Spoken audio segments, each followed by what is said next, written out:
पिछले वीडियो में हमने सीखा था मॉडिफिकेशन टूल्स, ट्रिम, एक्सटेंड और अलाइन। आज हम सीखेंगे स्केल और स्ट्रेच। तो आइए सीखते हैं स्केल और स्ट्रेच के बारे में। तो आज हम सीखने वाले हैं स्केल और स्ट्रेच। जैसे कि मेरे पास मॉडिफिकेशन टूल के अंदर यहाँ पे दो ऑप्शन अवेलेबल हैं। सबसे पहले है स्ट्रेच और उसके पास में है स्केल। तो आइए सबसे पहले जानते हैं कि स्केल और स्ट्रेच का हम यूज़ कहाँ पे करते हैं। जैसे कि मेरे पास एक ऑब्जेक्ट अवेलेबल है, एक लाइन मेरे पास अवेलेबल है। जो लाइन का डायमेंशन मेरे पास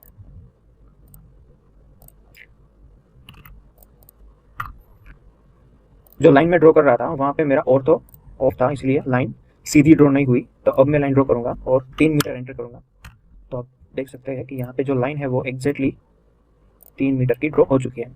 जैसे कि मेरे पास एक ऑब्जेक्ट है और उस ऑब्जेक्ट को मुझे या तो यहाँ से खींच के या फिर यहाँ से खींच के या फिर यहाँ से खींच के छोटा या बड़ा करना है। तो उसके लिए मैं यूज़ करूँगा कमांड स्ट्रेच। तो स्ट्रेच कमांड के साथ हम किसी भी ऑब्जेक्ट को छोटा या बड़ा कर सकते हैं। तो स्ट्रेच ऑब्जेक्ट कैसे यूज़ होता है और स्ट्रेच कमांड हम कैसे अप्लाई कर सकते हैं वो आज हम सीखेंगे। ठीक है, तो आइए देखते हैं। जैसे कि मेरे पास एक लाइन अवेलेबल है 3 मीटर की और ये लाइन मुझे 5 मीटर की करनी है। यानी कि किसी भी एक स्पेसिफिक पॉइंट, यानी कि ये वाला पॉइंट या फिर ये पॉइंट को फिक्स करने के साथ मुझे ये लाइन 5 मीटर की चाहिए। तो उसके लिए मैं यूज़ करूँगा कमांड स्ट्रेच। तो स्ट्रेच कमांड यूज़ करने के लिए मैं इस ऑब्जेक्ट को सिलेक्ट करूँगा, फिर मैं जाऊँगा स्ट्रेच कमांड पे, फिर मैं स्पेसिफाई करूँगा एक बेस पॉइंट। ठीक है, और फिर मैं एंटर करूँगा एक वैल्यू, जो मेरी वैल्यू है 2, एंटर।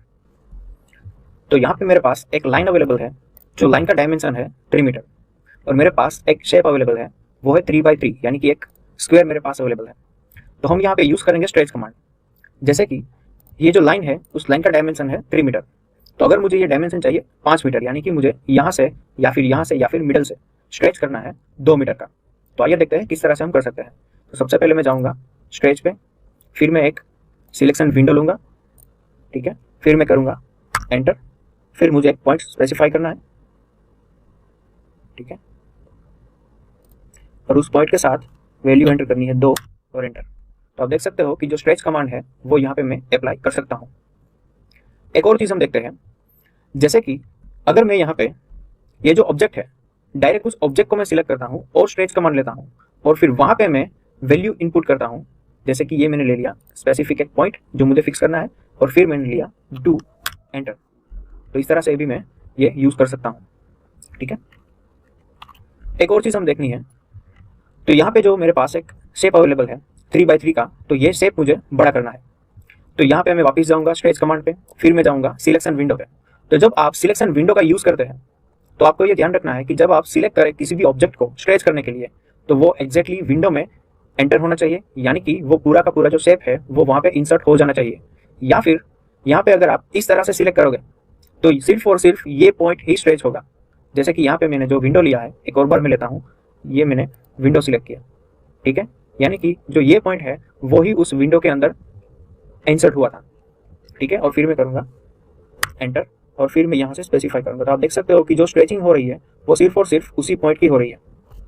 तो हमें ये ध्यान रखना है कि जब भी हम स्ट्रेच कमांड यूज़ करें, हमें जहाँ से भी स्ट्रेच करना है वो दोनों पॉइंट या फिर वो सारे पॉइंट इस विंडो के अंदर आने चाहिए। ठीक है, फिर मैं करूँगा एंटर और फिर यहाँ से मैं एक वैल्यू लेता हूँ और आप देख सकते हो कि यहाँ पे मैं स्ट्रेचिंग कर सकता हूँ। ठीक है, तो यहाँ पे भी मैंने वैल्यू इनपुट की थी कि 2 मीटर का मुझे यहाँ से स्ट्रेच करना है, तो यहाँ से मैं इजीली स्ट्रेच कर सकता हूँ। ठीक है, एक और चीज़ है जो हम इस वीडियो में सीखेंगे, वो है स्केल। तो स्केल क्या है? स्केल का यूज़ भी हम किसी भी ऑब्जेक्ट को छोटा या फिर बड़ा करने के लिए यूज़ करते हैं। जहाँ पे हम लोग एक वैल्यू इंसर्ट करते हैं वो है स्केल फैक्टर। यानी कि ये जो ड्राइंग मेरे पास अवेलेबल है, इस ड्राइंग का साइज है 3x5, यानी कि ये जो डायमेंशन है वो है 3x5। तो अब इस ऑब्जेक्ट को मुझे एग्जैक्टली इससे हाफ करना है, यानी कि जो साइड है वो साइड मुझे चाहिए 2.5 और 1.5। तो उसके लिए मैं यूज़ कर सकता हूँ कमांड स्केल। तो आइए देखते हैं।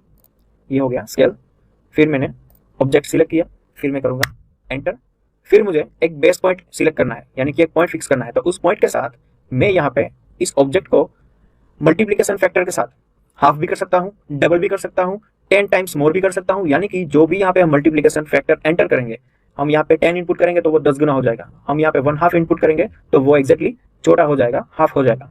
तो यहाँ पे मैं जो नीचे हमें दिखा रहा है स्पेसिफाई स्केल फैक्टर, ठीक है, तो यहाँ पे मैं इंसर्ट करूंगा 0.5 एंटर, ठीक है। तो आप देख सकते हो कि जो ऑब्जेक्ट था वो एग्जैक्टली हाफ हो गया है, ठीक है।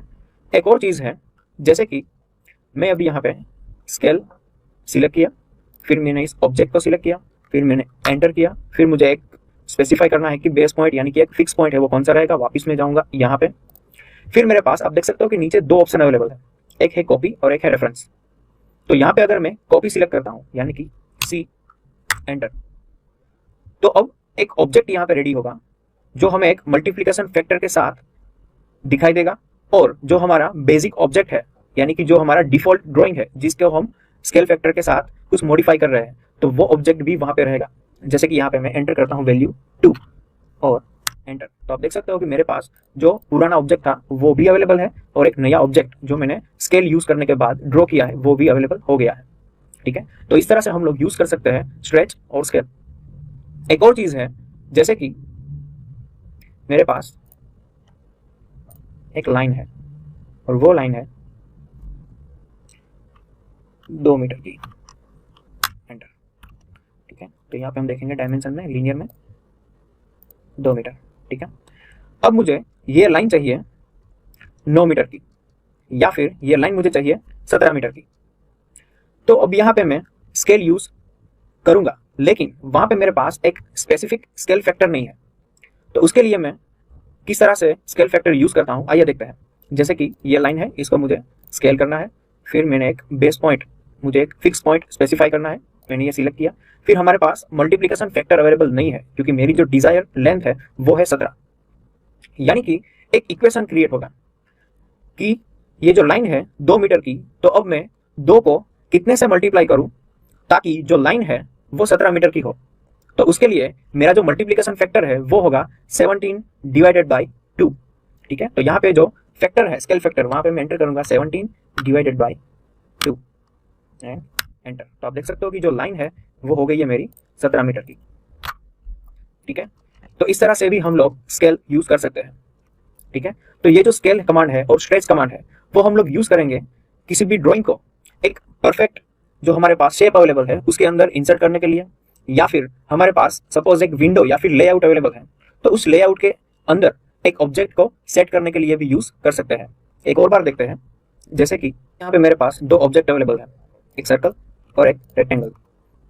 ना तो मुझे रेक्टेंगल का डायमेंशन पता है, ना तो मुझे सर्कल का डायमेंशन पता है, लेकिन मुझे ये जो सर्कल है उसको एग्जैक्टली सेंटर में इंसर्ट करना है या फिर सेट करना है।